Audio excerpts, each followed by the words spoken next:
Assalamualaikum warahmatullahi wabarakatuh. Alhamdulillahilladzi faddalana ala katsirin minal umam. Wassalatu wassalamu ala al-habibil mustafa sayyidil anam wa ala alihi wa sahbihi wa baraka wa sallam. Pemirsa TV One dimanapun berada, berikut ini akan kita bahas hadis yang diriwayatkan dari Abdullah ibnu Mas'ud radhiyallahu anhu, disebutkan oleh Imam An-Nasa'i dalam kitab Sunan An-Nasa'i. Qala Rasulullah sallallahu alaihi wasallam, Rasulullah bersabda, "Ma min rajulin, ada seseorang, lahu malun, dia punya harta, la yuaddi haqqa malihi, tapi dia tidak mau bayar zakat. Illa ju'ila lahu tawqan, maka dia akan dililitkan di lehernya, fi unuqihi, di lehernya, syuja'un aqra, ular besar, wa huwa yafirru minhu, dia terus lari dari ular itu.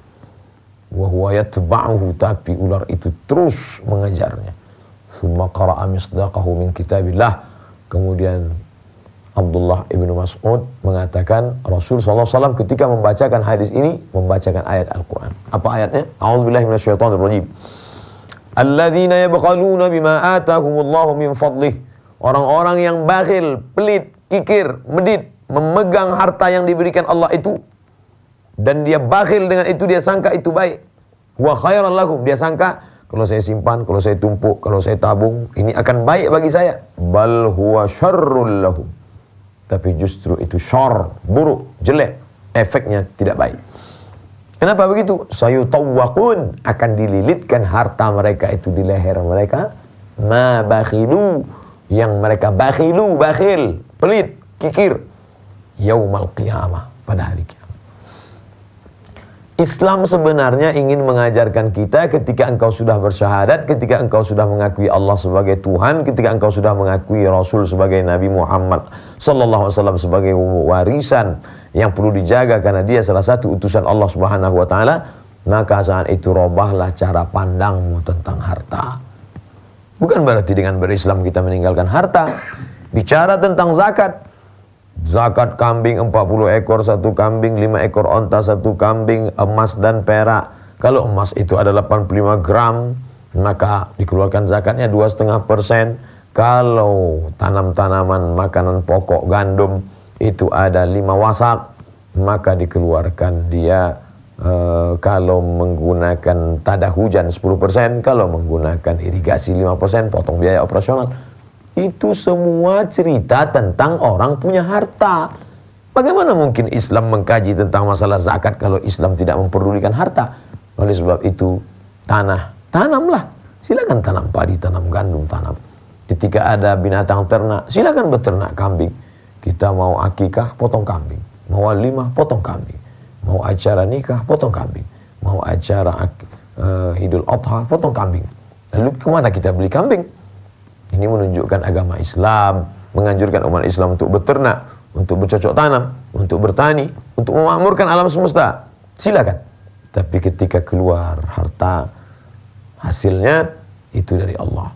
Banyak orang berkata ketika dia punya, dia katakan, ini punya saya, yang nanamkan saya, yang memetik saya, berarti ini punya saya. Maka dia diingatkan lagi, min fadlih, itu karunia Allah. Itu pemberian Allah. Makanya dalam Al-Quran kalau sudah menyebut tentang masalah harta, wa mimma razaqnahum, kami yang memberi mereka, yunfiqun, mereka berinfak. Kami yang memberi, mereka yang berinfak. Kami yang menitipkan itu padamu. Kalau kami tidak mau, kau tidak akan dapat. Ketika sudah dapat, jangan kau merasa itu milikmu.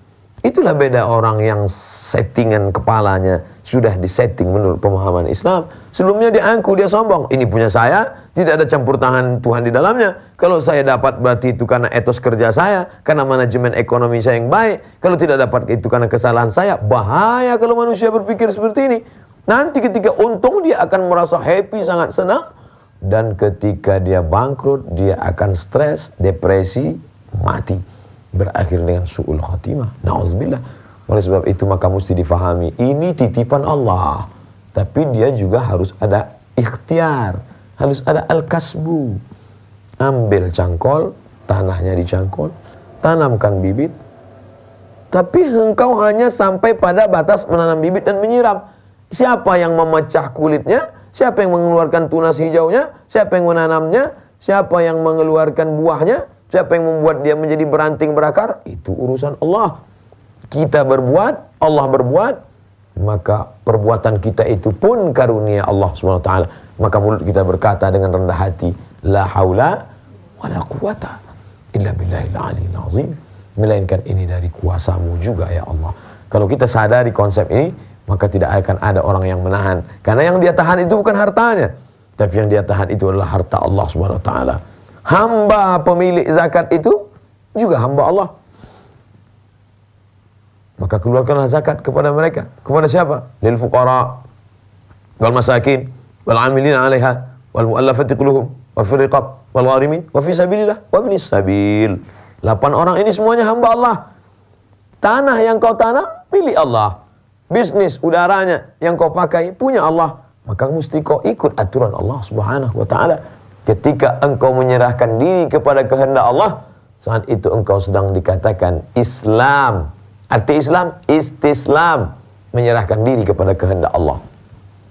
Kehendakku ingin menyimpannya, menabungnya, mendepositokannya, menahannya, itu kehendakku. Kalahkan kehendak, hilangkan ego, ikuti kehendak Allah. Allah katakan, berikan, keluarkan, wakafkan, infakkan, zakatkan. Maka ikuti kehendak Allah Subhanahu wa ta'ala. Ketika engkau mengikuti kehendak Allah, kau kalahkan kehendakmu, saat itu engkau sedang berjihad, bermujahadah. Apa janji Allah?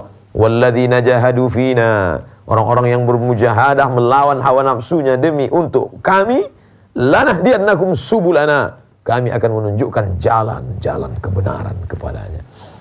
Kita selalu minta Allahumma hadina fiman hadait. Kita minta ihdinas siratal mustaqim. Tapi Allah memberikan jalan yang terbaik. Oleh sebab itu teruslah berusaha. Kita berusaha, Allah akan menurunkan hasilnya insyaallah. Kita akan lanjutkan kajian ini setelah yang berikut ini.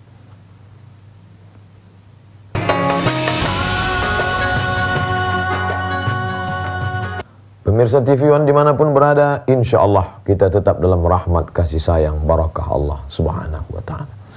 Dalam sebuah hadis yang diriwayatkan dari Abdullah ibnu Umar, anak dari Umar bin Khattab radhiyallahu anhuma, qala, dia berkata, farada Rasulullah sallallahu alaihi wasallam zakat al-fitri. Nabi Muhammad sallallahu alaihi wasallam mewajibkan zakat fitrah. Sa'an min tamrin, 1 sa' korma. 1 sa' isinya 4 mud. 1 mud, ini beda cara menghitung. Ada yang menyebutkan 1 mud itu 7 ons setengah. Jadi kalau 7 ons setengah, 7 ons setengah, 7 ons setengah, berarti 1 sa' itu 3 kilo. Nanti bila kita melihat ada pengumuman di masjid, di musola atau ormas, bayarlah 1 sa' 3 kilo. Oh, ini berarti hitungannya 1 mud 7 ons setengah. Tapi ada pula pengumuman 1 sa' 2,6 atau 2,75 atau 2,5. Terserah.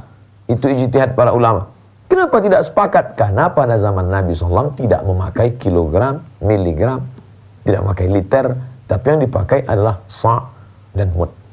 Referensi yang paling baik dalam hal ini ditulis oleh Syekh Ali Jum'ah, ulama besar dari Al-Azhar, Mesir, mantan mufti Mesir. Al-Makail wal Mawazin asy-syar'iyyah. Takaran dan timbangan menurut syariah. Apa itu mud, apa itu sa', apa itu dinar, apa itu dirham, apa itu.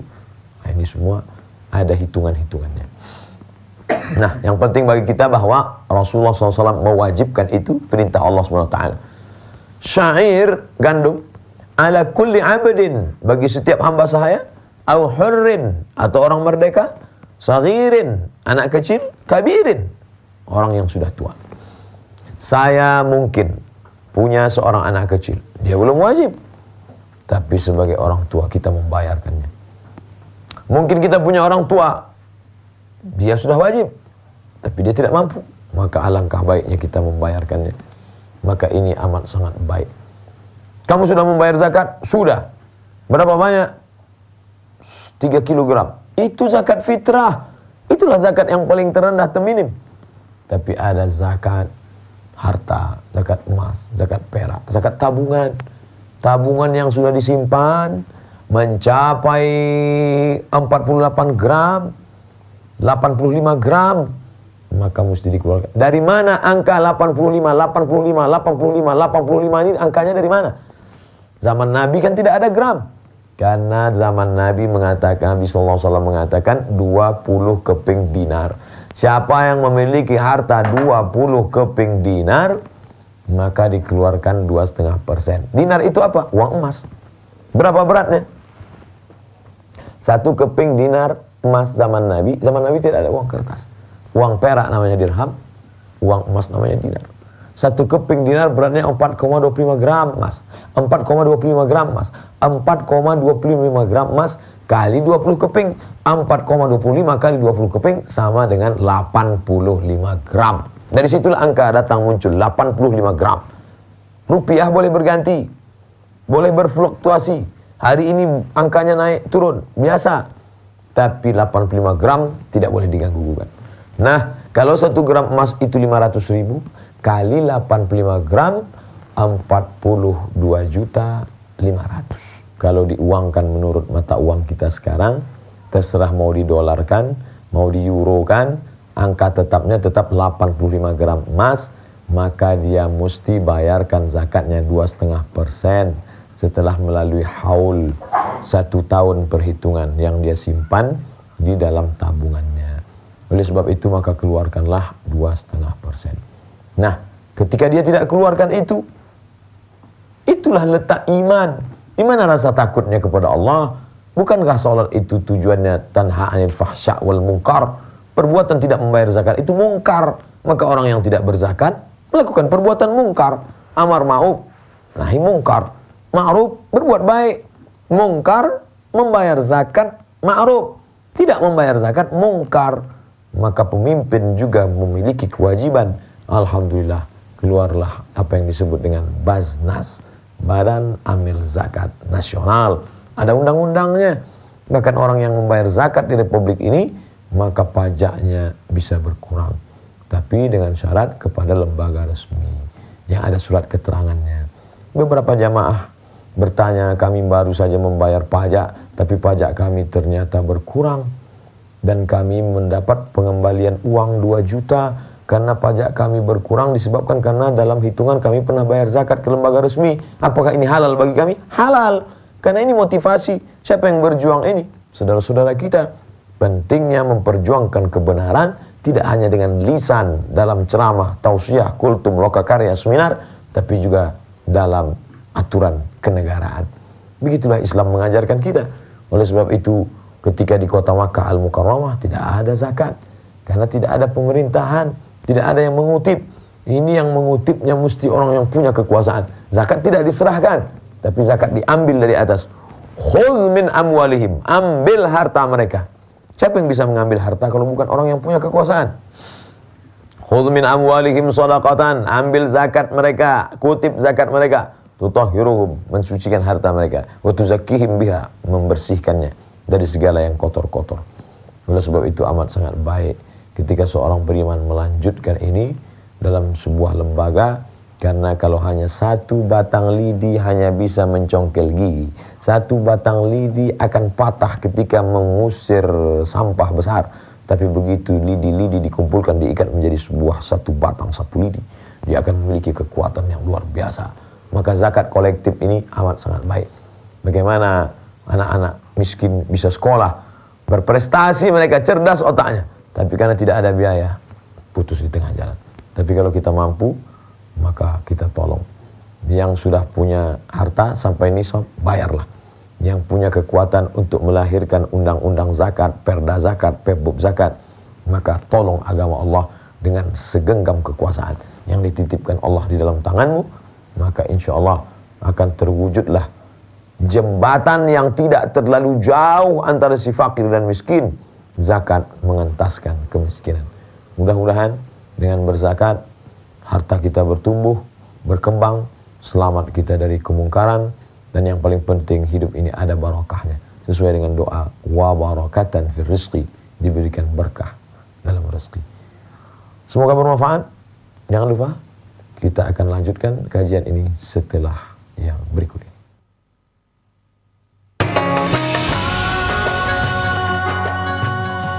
Dalam sebuah hadis yang diriwayatkan dari Abu Hurairah radhiyallahu an, Nabi sallallahu alaihi wasallam bersabda, "Ma min yaumin yusbihul ibad Ketika berawal hari pagi, ada hamba-hamba yang hidup pada pagi itu. Karena tidak semua yang hidup tadi malam tidur, lalu pagi ini masih hidup. Banyak juga yang menghembuskan nafas terakhir di tengah malam tadi. Tapi siapa saja yang sampai umurnya pagi tadi, hidup dia. Illa malakani yanzilani, maka turun dua malaikat. Apa kata malaikat yang pertama? Allahumma a'ti munfiqan khalafa. Ya Allah, berilah ganti pada orang yang bersedekah, beri ganti pada orang yang berwakaf, beri ganti kepada orang berinfak, beri ganti pada orang yang berzakat. Lalu bagaimana dengan orang yang pelit, yang bakhil, yang kikir? Apakah Allah diamkan saja? Malakani, ada dua malaikat. Yang satu lagi malaikat berdoa, Allahumma a'ti mumsikan talafa. Ya Allah, berikan kebinasaan kepada orang yang tidak mau berzakat. Saya tidak percaya hadis ini, Ustaz, kata sebagian orang yang letterlik, kata sebagian orang yang tidak mau berpikir. Mana buktinya? Itu orang tidak berzakat tapi rezekinya murah. Itu ada orang tidak berzakat tapi badannya sehat. Itu ada orang tidak mau berzakat tapi hidupnya nyaman, adem, ayem, tentram saja. Jangan lupa, yang dimaksud dibinasakan, dihancurkan bukan rumahnya, bukan kendaraannya, bukan anaknya. Tapi yang dibinasakan itu adalah tidak ada barakahnya. Makanya ketika ada orang punya anak, kita doakan barakah. Barakallahu laka fil mauhub, semoga Allah memberikan berkah pada anakmu. Ketika ada dua orang laki perempuan menikah, yang kita mintakan barakah. Barakallahu lakum wa baraka alaikum wa jama'a bainakum fi khair. Semoga Allah memberikan berkah pada istrimu, pada anakmu. Allah berkahi kalian berdua, disatukannya dalam kebaikan. Ketika orang mau makan, yang diminta berkah makanan, Allahumma barik lana fima razaqtana wa qina adzabannar. Pada waktu awal pagi hari Allah memintakan berkah. Allahumma barik li ummati fi bukuriha. Berikan berkah pada umat ini pada waktu paginya ya Allah. Berkah. Apa sih makna berkah itu? Barakah. Onta yang turun ketika tegak berdiri turun ke bawah. Onta yang turun ke bawah itu disebut dengan barakah, ya burku, la ya burku, urut onta turun. Ini ada kebaikan. Allah tebarkan banyak kebaikan. Tapi ada yang kebaikan turun pada dirinya, ada yang kebaikan lari dari dirinya. Yang kita mintakan itu adalah dengan bersedekah, turun kebaikan dalam diri, sehingga dengan bersedekah, berzakat, berinfak, berwakaf menjadi lebih istiqamah. Dengan berwakaf lebih dekat kepada Allah. Materinya sama, bendanya sama, bisa mengeluarkan efek yang berbeda. Mobil mereknya sama, besarnya sama, harganya sama, dialernya sama. Tapi yang satu justru dibawa ke tarawih, dibawa bersama kawan-kawan berzikir, tengah malam pergi i'tikaf, maka saat itu mobilnya berkah. Tapi ada satu lagi membawa orang jahat, dibawa ke tempat yang tidak baik, melakukan perbuatan yang tidak baik. Saat itu kendaraan ini tidak ada berkah. Jadi orang yang berzakat itu ada berkah dalam rezeki. Itu yang kita minta. Allahumma inna nas'aluka salamatan fid din, keselamatan dalam akidah agama, jangan sampai menyimpang, sesat, kafir. Wa afiatan fil jasad, sehatkan badan supaya bisa melaksanakan puasa, berzikir, salat. Wa ziyadatan fil ilmi, tambahkan ilmu supaya amalnya benar menurut tuntunan Quran dan Sunnah. Wa barakatan fil rizqi, ada barakah dalam rezeki. Biasa-biasa saja, bukan pegawai tinggi, tapi bisa ke Makkah haji, anak bisa kuliah, pendidikannya baik, menjadi anak yang soleh solehah, menghafal Quran. Berapa banyak harta melimpah ruah, anak pecandu narkoba, pezina, peminum khamar, akhirnya mati sakau, kemudian kehidupan tidak baik, tidak ada barakah. Lalu bagaimana dengan orang-orang yang tampaknya bergelimang harta padahal tidak pernah berzakat? Apa namanya itu? Itulah yang disebut dengan istidraj. Sanastadrijuhum min haitsu la ya'lamun. Kami berikan mereka istidraj, kami permainkan mereka dengan istidraj. Siapa yang tidak pernah berzakat tapi rezekinya lancar, ingat istidraj. Sanastadrijuhum min haitsu la ya'lamun wa umli lahum, aku ulur untuk mereka. Aku ulur hartanya banyak, aku ulur jabatannya tinggi, aku ulur dia tetap tenang, aku ulur dia umurnya panjang. Inna kaidi matin, sesungguhnya tipu daya aku amat sangat keras. Wa makaru, mereka melakukan makar. Wa makaru, mereka mendustai Allah. Wa makaru, mereka mengkhianati nikmat Allah. Wa makarallah, Allah balas pengkhianatan mereka itu. Wallahu khairul makirin, Allah sebaik-baik pembalas. Jangan pernah melakukan pengkhianatan. Ya ayyuhalladzina amanu, orang beriman, la takhunullah, jangan kamu khianati Allah. War rasul, Rasulullah SAW, wa takhunu amanatikum wa antum ta'lamun. Kamu khianati amanah. Amanah apa? Amanah harta yang dititipkan Allah Subhanahu wa taala. Keluarkan zakatnya. Andai kau simpan di dalam kantong, kantongnya disimpan di dalam peti, petinya disimpan di dalam lemari, lemarinya disimpan di dalam rumah, rumahnya disimpan di dalam komplek, kompleknya tersusun rapi, terjaga, tertata. Tapi kalau Allah berkehendak hilang dalam sekejap mata, tiba-tiba ada salah kabel, saluran pendek, sehingga terjadi kebakaran, hilang, terbakar menjadi arang-arang, dihembus angin menjadi abu-abu, dihembus, tak bermakna. Begitulah agaknya orang-orang yang tak sempat beramal, kerugian yang besar. Allahumma barik lana fi arzaqina, berikan berkah pada rezeki yang kau titipkan pada kami. Allahumma barik lana fi amwalina, berikan harta kepada kami yang sudah kau berikan kami sebagai pemegang amanahnya ya Allah. Allahumma ja'alna minal umana, jadikan kami orang-orang yang amanah dalam harta ini ya Allah. Allahumma ja'alna minal munfiqina fi sabilik, jadikan kami orang-orang yang berinfak, berzakat, berwakaf di jalanmu ya Allah. Allahumma ja'alna minan nasirina lil haq, jadikan kami orang-orang penolong kebenaran. Allahumma arinal haqqa haqqa warzuqna ittiba'ah, tunjukkan kami bahwa benar itu adalah benar, berikan kami kekuatan untuk menolong kebenaran di jalanmu. Wa arinal batila batila, tunjukkan pada kami bahwa yang batil itu adalah salah. Warzuqna ijtinabah, berikan kami kekuatan untuk menjauhinya. Allahumma waffiqna lima tuhibbu wa tardah, berikan taufikmu pada kami agar kami dapat beramal dengan amal yang kau cintai dan kau ridai ya Allah. Wa sallallahu ala sayyidina maulana Muhammad wa ala alihi washabbihi wasallam walhamdulillah rabbil alamin. Terima kasih segala perhatian, mohon maaf segala kekhilafan. Selamat bersahur, selamat menunaikan ibadah puasa Ramadan. Taqabbalallahu minna wa minkum taqabbal ya karim salihal a'mal. Wassalamualaikum warahmatullahi wabarakatuh.